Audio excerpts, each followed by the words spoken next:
Ziyo maskanlarida eshittirishi davom etadi. Yosh avlod ta'lim tarbiyasida, ayniqsa bog'cha yoshidagi bolajonlarni mutolaaga qiziqtirishda zamonaviy pedagogik qo'llanmalarning o'rni beqiyos.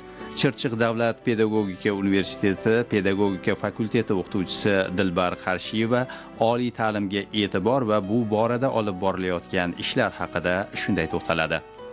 Hozirgi kunda har bir o'sha ustoz va murabbiylarimizning vazifasi yuqori hisoblanib, dunyodagi eng bebaho va boqiy merosni yaratish, uni xalqimizga, uni o'sib kelayotgan yosh avlodlarimizga bezavol yetkazish yo'lida chinakam fidoyilik ko'rsatib, mehnat qilayotgan o'qituvchilar hisoblanadi. Mamlakatimizda so'nggi yillarda ilm-fan, ta'lim-tarbiya sohasini davlat siyosatining ustuvor yo'nalishiga aylantirishga qaratilgan.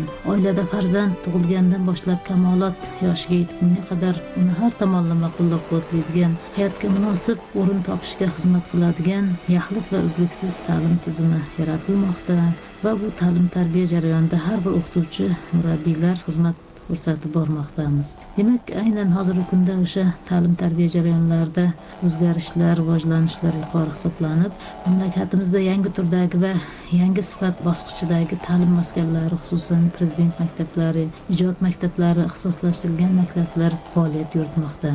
Hozirgi kunga kelib matematika yo'nalishida 112 ta, fizika yo'nalishida 14 ta va informatika yo'nalishida ham bir qator xorijiy tillarda o'rganishga ixtisoslashtirilgan maktablar faoliyat olib bormoqda.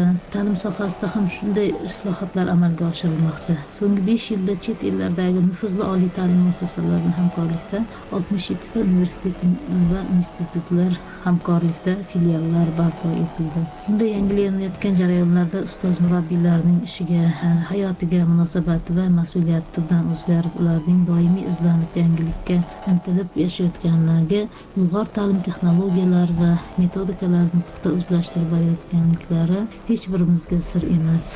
Bugungi shiddatli davrda har bir o'qituvchi, murakkab o'qituvchi va murabbiylar har qanday murakkab vazifalarni to'liqligicha bajarishimiz, aynan o'sha yoshlarimizni dunyo miqyosida raqobatbardosh bo'lish uchun xalqimizni, avvalambor yoshlarimizni ilm-fan va ma'rifat, ma'naviyatda taraqqiyotga olib chiqishimiz muhim hisoblanadi. Demak, bu borada ta'lim-tarbiya jarayonida zamonaviy darsliklar yaratilishi, ularni ta'lim-tarbiya jarayoniga joriy etishimiz muhim hisoblanadi. Ta'lim sohasining yana ma'lum bir vazifasi bu fuqarolik pozitsiyasiga ega bo'lgan, vatan va xalq manfaatini qat'iy himoya qila oladigan zamonaviy keng fikrlaydigan yosh avlodni shakllantirishdan iborat. Shu sababli uzluksiz ta'lim tizimida ijtimoiy fanlarni o'qitish tartib va tamoyillar, konsepsiyalar ishlab chiqish, amaliyotga joriy etish zaruratga aylanib bormoqda. Demak, jamiyatimizda barcha tarbiyachi va o'qituvchilarimiz aynan o'sha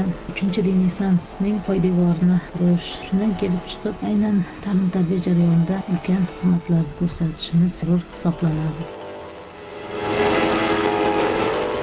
Qadrli radio tinglovchilar, siz Ziyo maskanlarida eshittirishini tingladingiz. E'tiboringiz uchun tashakkur. Dasturlarimiz davom etadi.